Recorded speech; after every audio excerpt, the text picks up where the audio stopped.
Capítulo 1. As bênçãos de Deus. Narra uma antiga história popular que um modesto trabalhador braçal encontrava-se no seu trato de terra lavrando, em um amanhecer de beleza arrebatadora, quando se lhe acercou um indivíduo citadino muito bem vestido, materialista confesso, que, impossibilitado de conter a emoção e a arrogância diante do festival de cor, som e magia que a natureza lhe apresentava, perguntou-lhe: Camponês, tu creis em Deus? Sim, Senhor, eu creio em Deus, respondeu-lhe o homem simples.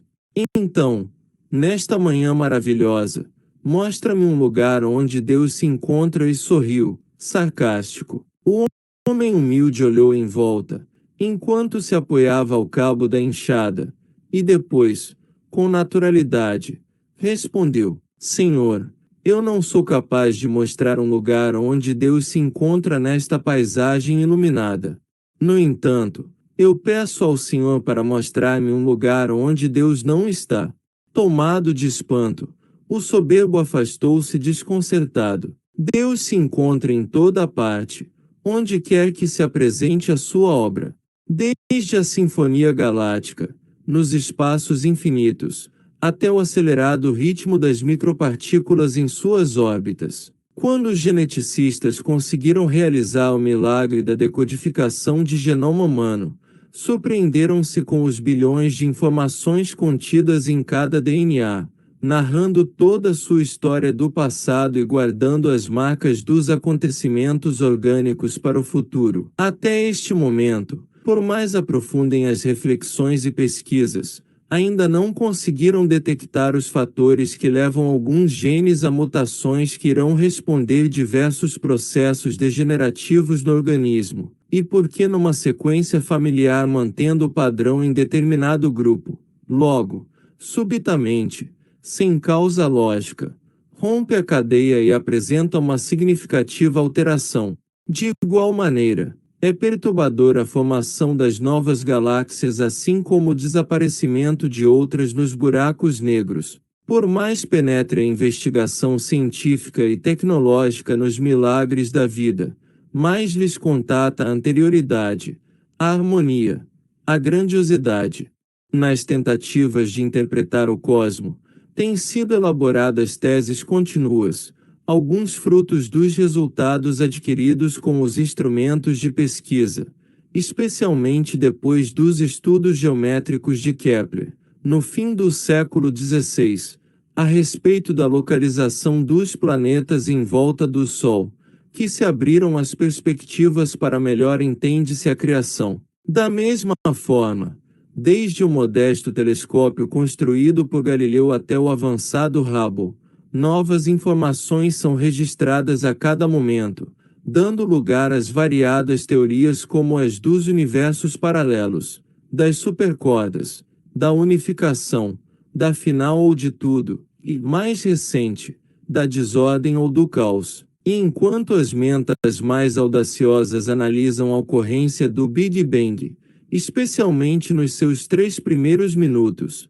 não poucos tentaram impor a ideia da autocriação dispensando a presença de Deus, conforme ocorreu com Laplace ao ser interrogado pelo imperador Napoleão Bonaparte, quando, após ler o seu livro, encontrando no Palácio do Louvre, informou-o que não havia encontrado nenhuma referência a Deus na sua obra. Não necessitei dessa hipótese, senhor, respondendo com sarcasmo, como se ele houvesse elaborado todas as respostas para explicar a criação. E, nada obstante, encontra-se hoje quase que totalmente superada, apesar da presunção do seu autor.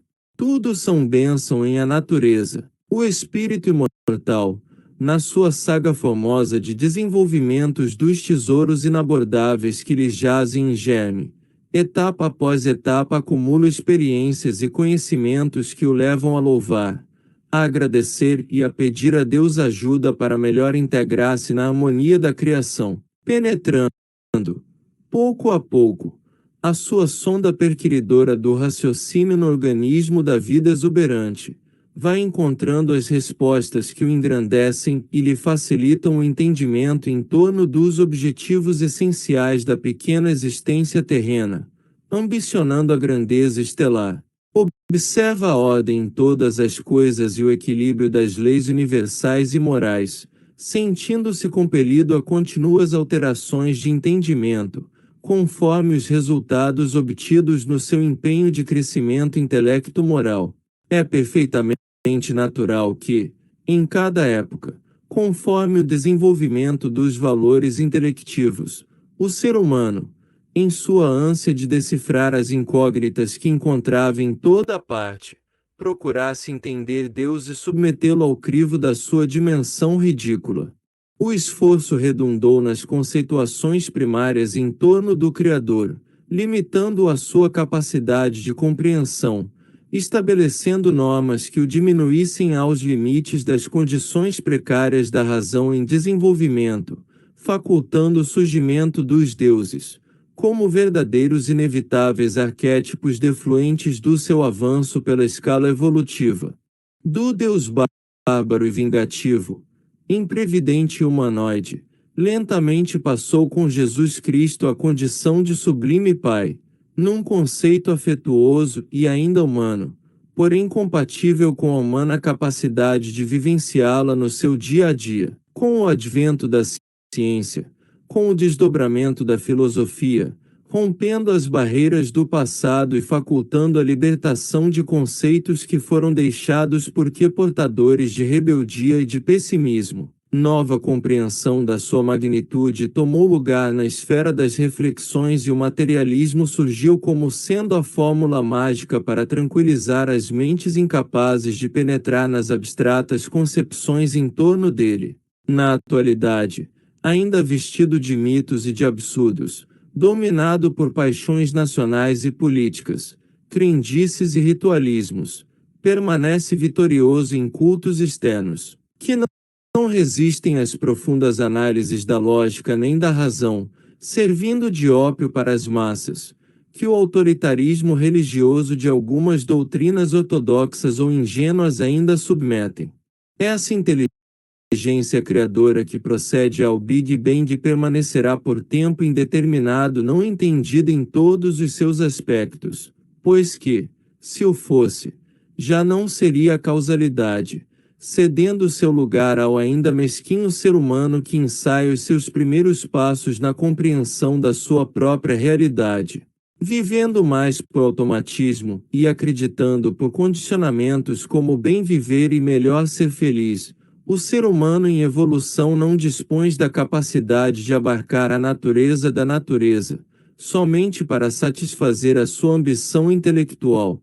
Desse modo, mesmo quando não entende Deus, sente a realidade em tudo e percebe-se mergulhado nesse oceano de harmonia que o comove e não lhe permite estabelecer se Deus está nele ou se apenas é. Quando alguém perguntou ao eminente cientista Jung se ele acreditava em Deus, ele teria respondido com simplicidade: eu não acredito, eu sei. Saber é para sempre enquanto crer é transitório. As bênçãos de Deus inclusive se encontram na capacidade fantástica de o ser humano poder pensar, entender e aprofundar reflexões, conseguindo conquistar a gloriosa oportunidade de saber e transformar em utilidade pelos instrumentos de que se utiliza para penetrar no macro e no microcosmo, mas acima de tudo no psiquismo gerador do universo e da vida. Vive de tal forma que te encontres perfeitamente em sintonia com as bênçãos de Deus onde te encontres e diante do que faças, até poderes afirmar um dia, conforme Jesus elucidou: eu e o Pai somos um. Conclusão: saber é para sempre enquanto crer é transitório. Vive de tal forma que te encontres perfeitamente em sintonia com as bênçãos de Deus onde te encontres e diante do que faças. Glossário. Citadino. Habitante da cidade. Soberbo. Arrogante. Orgulhoso. Big Bang. Explosão cósmica que deu origem à criação do universo. Incógnita. Enigma. Arquétipo. Modelo que funciona como princípio explicativo da realidade material.